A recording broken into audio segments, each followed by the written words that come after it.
go. Welcome, welcome. So, I'm going to introduce you today for our next session, which is in the associate coaching stream of today's summit. I'm going to introduce Alejandra Sarrablo, who is a coaching relationship and coaching network manager, also a very experienced associate coach. And Alejandra and I first met when Alejandra trained with Animas back in 2018 as a transformative coach. And I was your mentor, wasn't I? So we met quite a while ago, and really interested to hear about your coaching, associate coaching journey since then. So I am going to mute myself. I'll be available in the chat if anybody needs me. And I'm going to hand over to you. Welcome, Alejandra. Thank you, Ruth. Yeah, it was a pleasure to have you as a mentor. As I said before, I was enjoying my training, my mentoring, everything. Everything was amazing with Animas. So hello, everyone, and thank you for joining me today. I'm Alejandra Sarrablo, and I'm thrilled to be with you and explore the coaching beyond techniques, building relational depth and trust in associate coaching. So a little bit about me. I have a deep passion for supporting personal growth and helping others make meaningful change in their lives. That's why over the years, I've been working in different industries like well-being coach, in marketing, in sales, in events. And I realized that in all of them, one of the things that it was really important is creating this connection, creating and build this genuine connection. And I've been working as a coach network manager in Ezra for 2 years. And I've been working with an amazing group of coaches in the EMEA area, but also globally sometimes. And it's something that I really enjoy to do, like taking care of them and getting to know how the associate coaching works, which was something new for me also. So after this, we're going to go into what are the objectives for this workshop. Well, so firstly, understand the role of relational depth and trust in associate coaching. And also explore the techniques for building trust quickly and create safe spaces. Practice active listening, powerful questioning, empathy, and emotional intelligence. And present yourself professionally with your image and bio, something very important in associate coaching. And apply the skills in your first coaching sessions. Because what is the difference with the associate coaching? Associate coaching gives you a limited time. So everything that I describe here, it can work maybe for as an internal or a private, working with private clients. But the associate coaching has the nuance of there's a time and a very limited time. So just to make sure that everybody knows what is an associate coach, right? So Animas has got an amazing page that I just put here in the slides because the description is perfect here. So it's an associate works under established coaching firms, delivering coaching sessions to clients that the organization has sourced. So the organization, the company looks for the clients, and you as an associate coach work for them. So said that, I really would be very curious to know in the room who has already been working for associate coach. You can put it in the chat.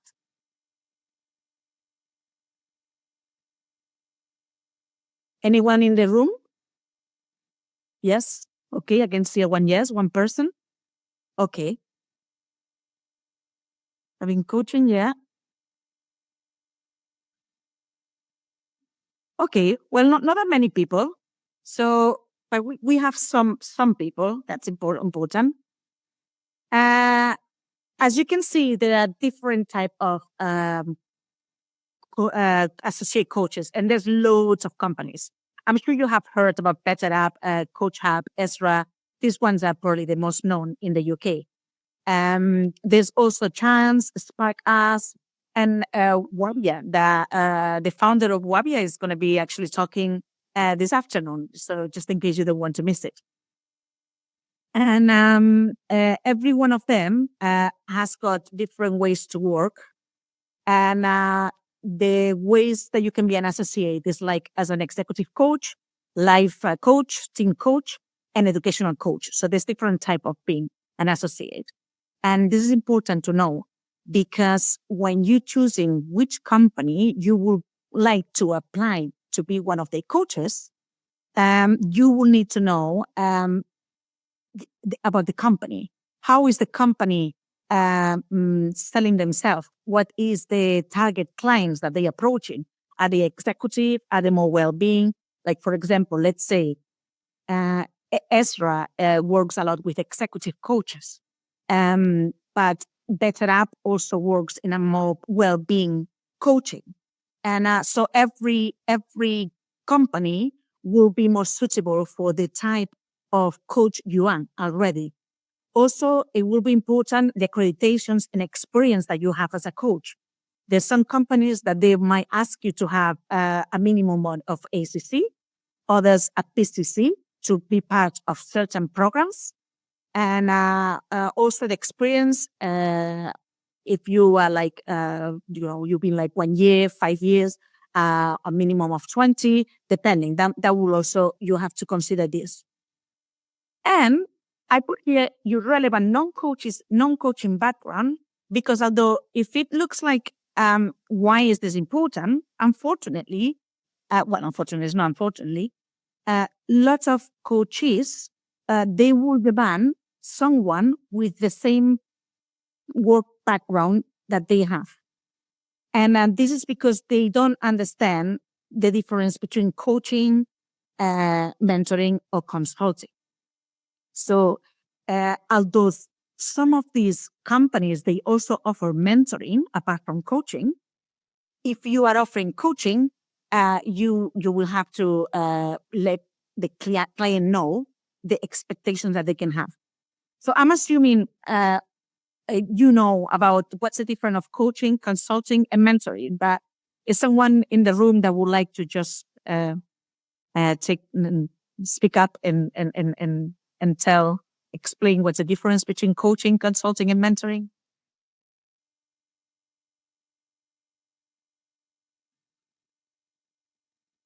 Is it not clear? Should I just explain? Yeah, let's go. So a coach is someone that asks intelligent, well, this intelligent, I don't like that much this word, but ask questions to encourage the coachee to come up with their own solutions, whether this is possible or not. But it's a gentle enabling them to stretch their boundaries and improve and in the agreed area of work. A consultant is someone who will formally formal qualifications in the topic and direct experience carrying out that work for other companies. So the consultant's role is an advisor and a problem solver. And the mentor is someone who has been in a similar situation to you, who can advise you on what course of action they took and how it worked out. So you learn from the experience.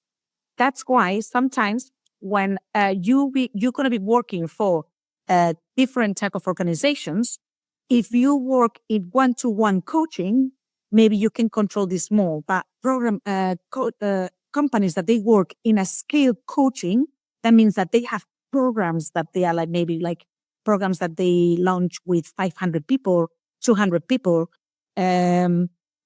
These people probably they haven't heard about coaching in their life. It's just that the company they have put you into this program, so they might not know exactly what's happening, what they're doing. Is that therapy? What is exactly? So letting them know exactly these boundaries at the beginning will give them the security that you know and you're the professional and you keep in that space of coaching and empowering them. Right? You're going to be doing coaching. I'm going to empower you here.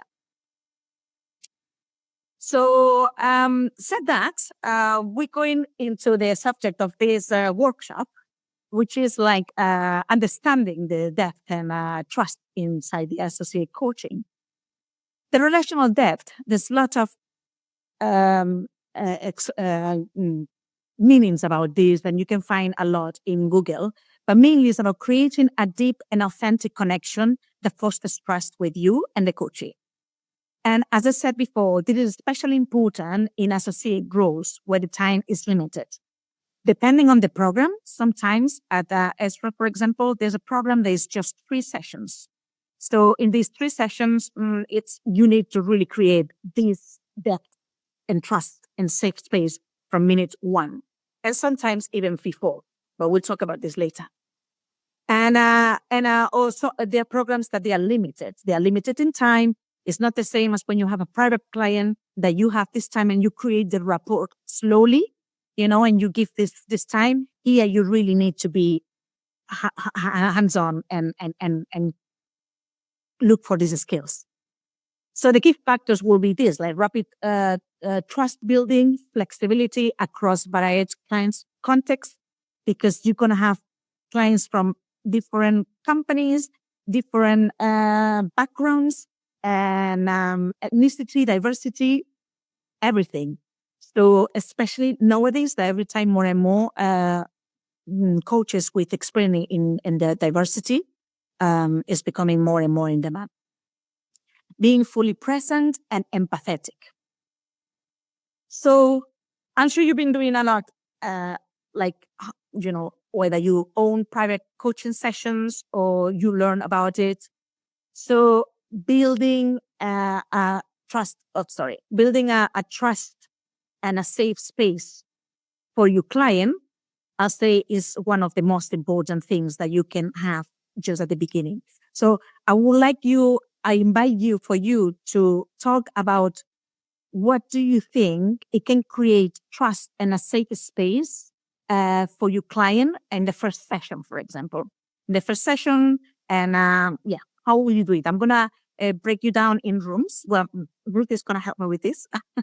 and I'm going to give you some time, and maybe you can discuss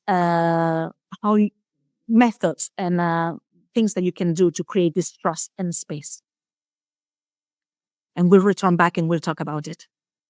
Okay, so we're going into breakout rooms and we're going to talk about how we think we can build trust and safe spaces in associate coaching, bearing in mind all of those things that you've just said to us, where you might only meet somebody and immediately be coaching them. You won't have had a discovery session. You've got a very short time to build that relationship with them. So just going to think about that in our groups.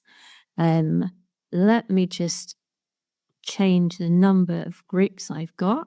If you find yourself in a group with nobody, please come back and we'll put you in another group. If you're not able to join the breakout group, just stay in here with us. How long do you want for these groups, Alejandra? Is 5 minutes? 5 minutes should be enough, yeah. Okay, so 5 minutes.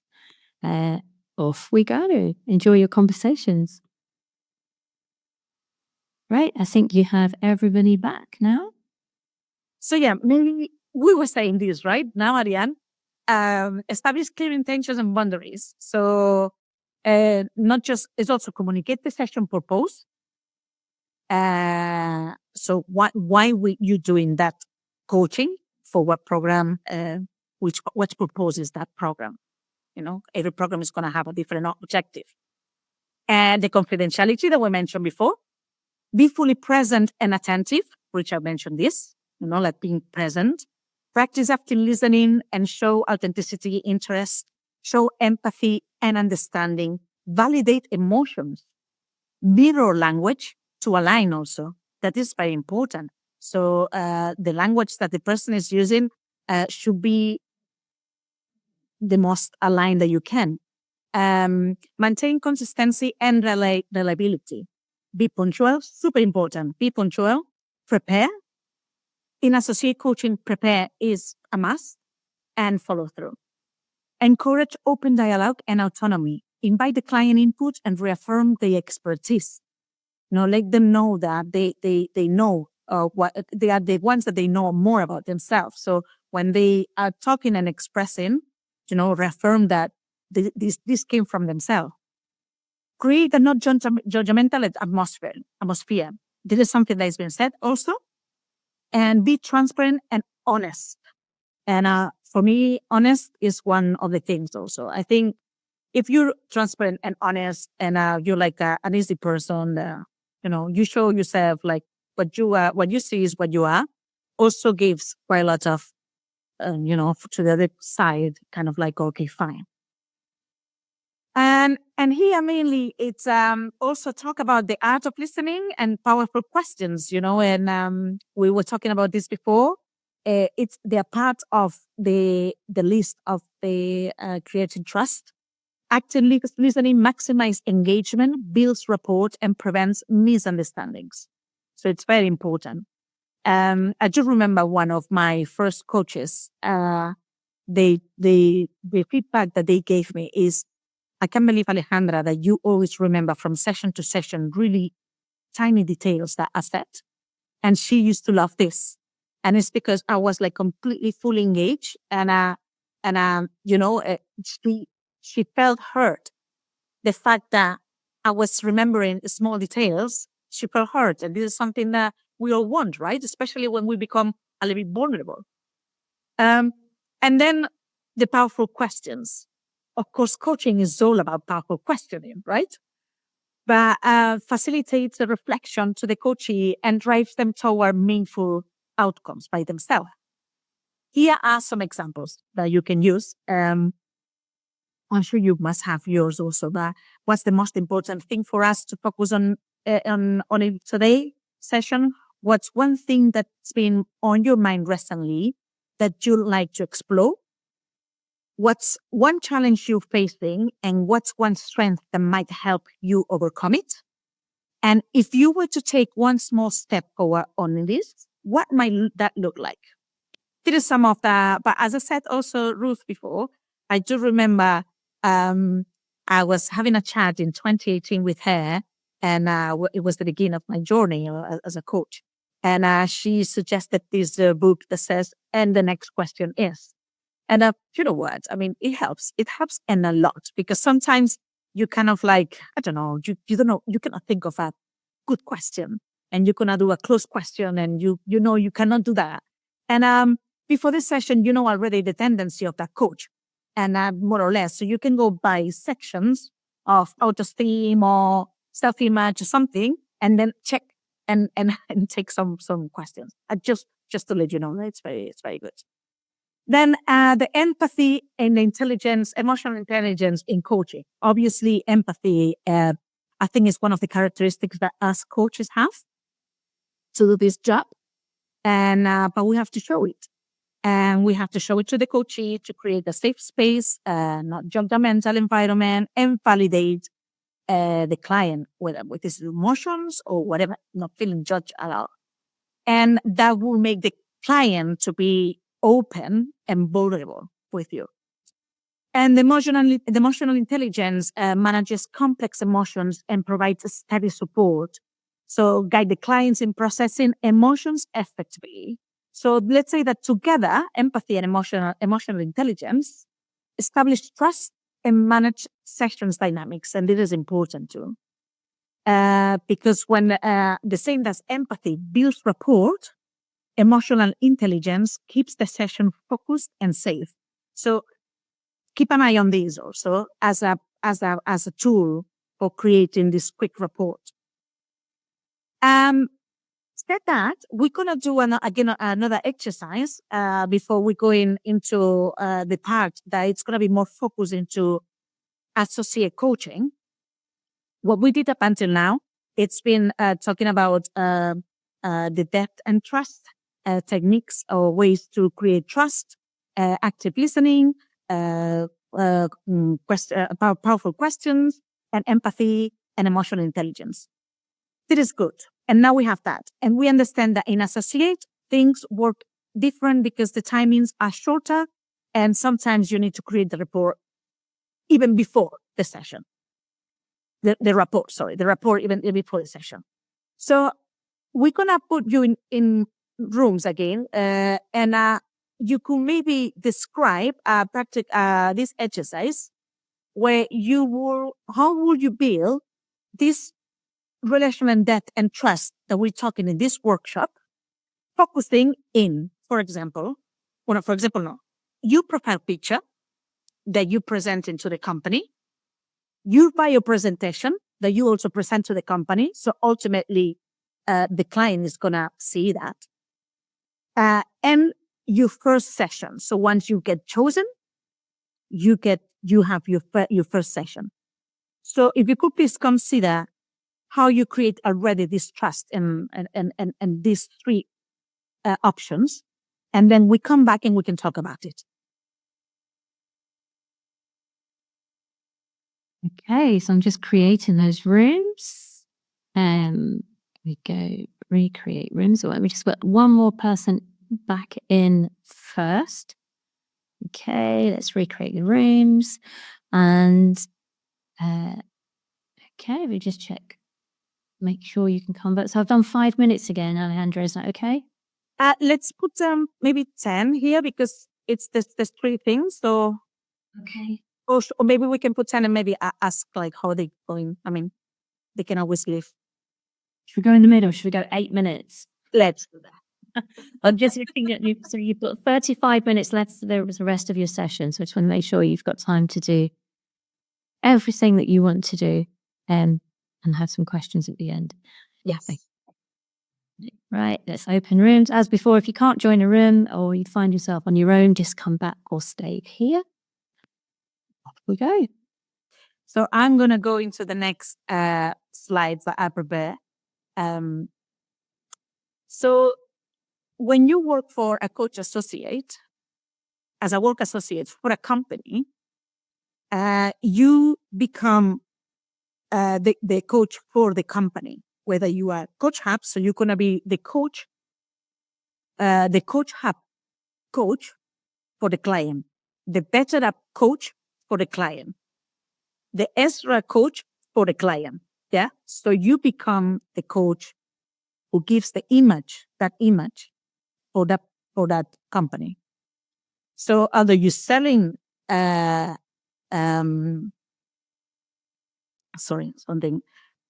although you're selling yourself as a coach, you are the image of the company. You are an associate, and this is important to know. And it's important to know because that means that you have to do your homework to know for who you're applying to be a coach. I was talking before that it could be like executive, like coach, but even if you're going into the executive coach, you need to understand how every company wants to market. Said that, when we're talking about the picture, maybe it's something that for you will find like it's obvious, but here I'm saying it's really important to sound a high resolution, clear, and looking really professional. I know we're not artists or actors or actresses, trying to have an audition, but it's not an audition. But if the company works that the client is able to go through pictures and bios, your image is going to be really important because your image is going to be, and I think it's happened to all of us, like, yeah, that person, I could work with that person, or, no, I don't know. And it needs to be professional. So you have to be well dressed, looking like a coach, good background, good light, and really good high resolution. Also, something that sounds really obvious is that it has to be up to date. And with this, I'm saying this because while I was working as a coach network manager, there was 2 cases of 2 coaches that they didn't get enough clients. And I suggested to change the picture because the picture was like probably like 20 years younger than that person was in that moment. So the picture looks someone, and then when they were looking at the video, some companies, they also offer video bio, not just a written bio. They were like, oh, wait a moment. I mean, it's not the same person. Or imagine that they're not able to see a video bio and they see this person and then you come up in that image and I know it's just shocking, but it definitely works way better to have an up-to-date picture showing who you are now to be the most similar to what the client is going to find when they, and I tell you this because these coaches are put into programs. So they sometimes have asked for it, but sometimes they didn't. So that's why we want for the coachee to engage into these programs. So if we create this trust before the first session, we have higher possibilities that the coachee is going to engage through all the program. And the other one is approachable and friendly, present, warm, welcoming expression. Wow, this is like, like a common sense. Then talking about the targeted bio, this is something that maybe I can answer your question. I think it was Carol who asked this. Understand the company and familiarize yourself with the organization that you're presenting as an associate coach. So if you are presenting as an executive coach, but I'm going to finish with this. It says, know the client base. Who are the clients? For who they work? And are they working mainly with financial, HSBC, Nationwide, Barclays, let's name it. Or are they working more with pharma, Glaxo, you know? Because when you get insights of the client, that will help you quite a lot. That means that you can use the keywords that are going to be relevant for that company or for that type of client. Obviously, it's difficult when you were talking about Coach Hub or BetterUp or even Ezra. They have a lot of clients and they can have from finance to pharma, technology, IT, and then it's difficult where to bet, right? But then you have to work between your personal exposure, your work experience, and what the company offers, and then highlight really clearly your experience that fits into that client, if that makes sense. If it's executive coaching, for example, I would suggest mention that you have extensive, if you have it, of course, extensive experience in corporate. That works really well for executive coaching. The type of roles that you had. I've been a senior director, or I've been a VP or SVP, or even if I've been a CEO of this type of things is what they want to see, who you are. So if you're working for different companies, you might want to have different written bios, and also you have the right to change it. So if, for example, Carol, you were saying sometimes works for this one and sometimes doesn't work for the other one, maybe what you can do is just try an error. So you try it with one written bio who describes yourself. And if you don't get any clients, maybe it's because you are targeting too much your experience as a professional and as a coach. Maybe you need to broaden it a little bit.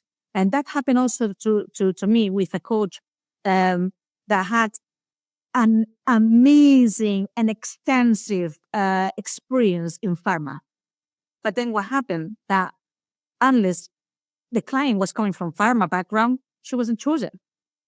And that was limiting her. So I helped her to change that written biography to be more broadened and not talking all the time about the company name, but instead of talking about the company name and the industries, talking about her job positions and how to deliver it and what she did inside the company. So that is more transferable to another types of industries. So it's up to you. You can target it like I'm specialized in pharma, or you want to broaden it. But you have the right to contact the company and say, do you mind if I change my written bio to this? Because I think I may be going to sell myself if I do that. Doesn't work for 6 months or 4. Try again. So it's always trying to see what will work for you. And so by having a professional picture and a targeted bio, they see the coach is going to see that they have a professional, right? A professional coach. I want to work with that person. It really brings me this trust, and I want to work. So that's why I say that the trust sometimes comes already from how you sell yourself. And and I'm not sure how they will work other companies, but at Esther, for example, the coachee can choose from different type of coaches. So you're really competing with other people. So you really need to put the best of you. In the first coaching session, also is what was mentioned before about sending the email. So here maybe there's a step that I missed, but it says the first coaching session you receive the email, and then it's about getting to know your client before the session, if possible, familiarize yourself with the background and any relevant context, fully understand the objective of the coaching program. This is super important. You need to know the objective of the coaching program. And for that, I guess they're going to ask you to attend a briefing call to know the company, the values of the company, and what type of program you deliver.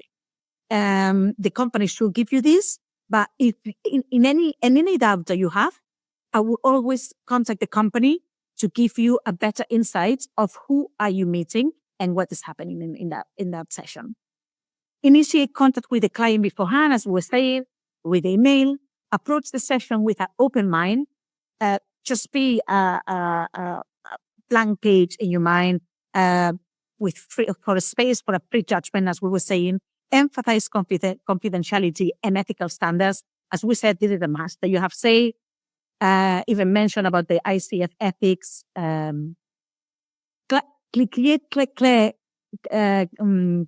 Clear boundaries. Here, for example, it will be around what we said before. What they can expect and about, for example, coaching, mentoring. Set clear boundaries for yourself in the first session.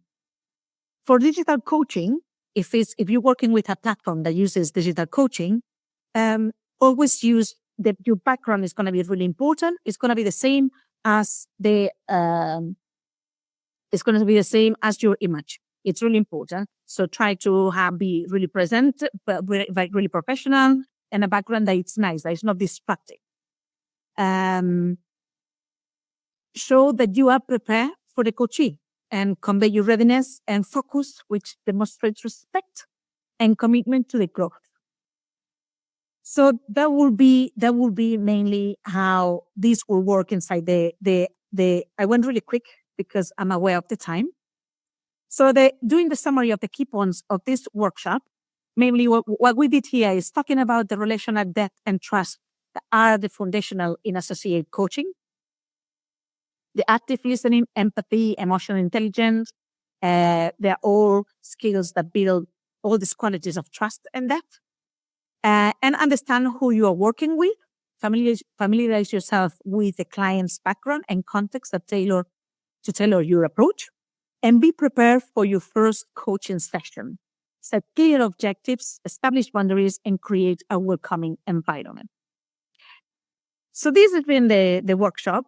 Thank you for participating. I really hope this has been useful for you. You can find me on LinkedIn. Just, connect with me. You can ask me more questions if you want. I'm really happy to support you. And we have 5 minutes, 7 minutes for some questions? Yeah, we've got 7 minutes left. If we want to, do you want to do this by raising your hand if you have a question? Yeah, so that's along the bottom of your screen, you should see an icon that says react. And if you click on that, there will be a raise hand button, and that will let Alejandra know that you would like to ask a question. And we'll get through as many of those as we can before the end of the session. So please raise your hand if you've got a question about any of that.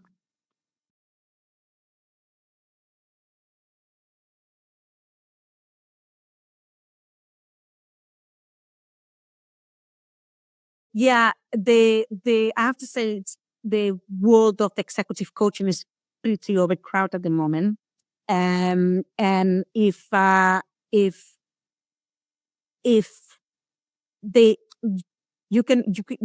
companies cannot have a massive bench of coaches sitting there with no job. So in order for not having unhappy coaches there, what they do is that they see the health of that bench to make sure that everybody has got work more or less at the same time. If you start to recruit plenty of people, we're gonna find that most of the those coaches are not gonna have work. They're gonna lose interest. They're not gonna be up to date of what the company is offering, the new programs. So the company is not interested in keeping coaches that they don't work because they don't engage with the company, and that repercutes. It's not gonna be good for when they suddenly get a client and they don't know the program or anything like that. So that's the reason why the companies tend to recruit, and when they have a number. And it is true that sometimes it's like you have an amazing portfolio, and we like your profile a lot, but we don't see now you putting you there. That means that if sometimes they do like a cleaning, like, okay, who's not working here? Let's do it. And who's been like in the waiting list? Well, waiting list, let's call waiting list, but you understand.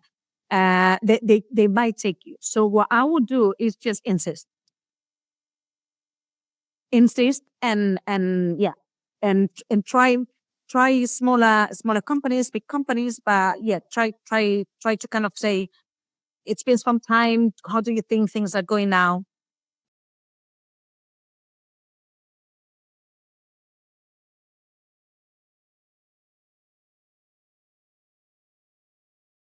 Yeah, what your LinkedIn profile, it's your profile, and that is completely up to you what you do it with it.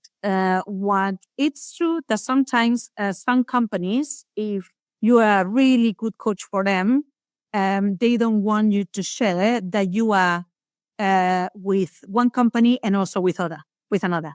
They make you choose to just put one, so they company, and and the reason for this is because there is they have competitors, right? And there's every time more and more companies that work with associate coaching. So maybe they are pitching for one client, and but is three companies are going there.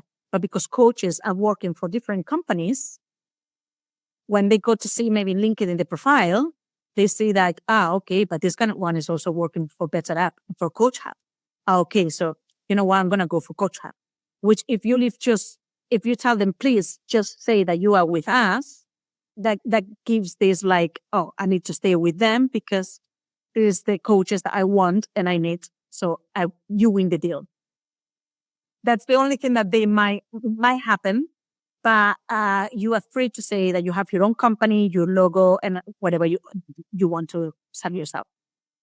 Alejandra, we've reached the end of our session. I've noticed a few people just popping in the chat that they're having to leave to go on to whatever they have booked for midday today. So I just wondered if I feel like I'm cutting you short, and we could go on with this conversation for ages.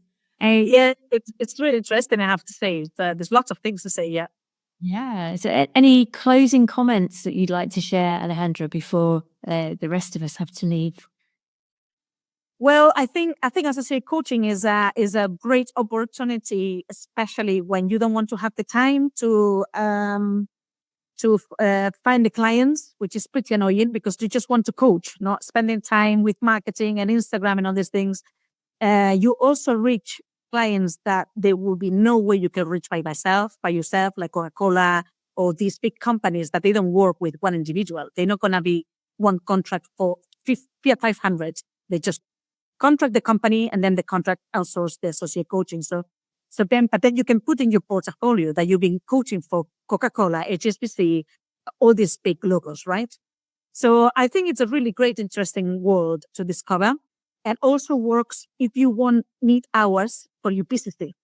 Let's say you're not interested because the rates are low, but you're doing it because you need hours for your PCC accreditation, and you just go there, you do your hours, and when you're done, fine.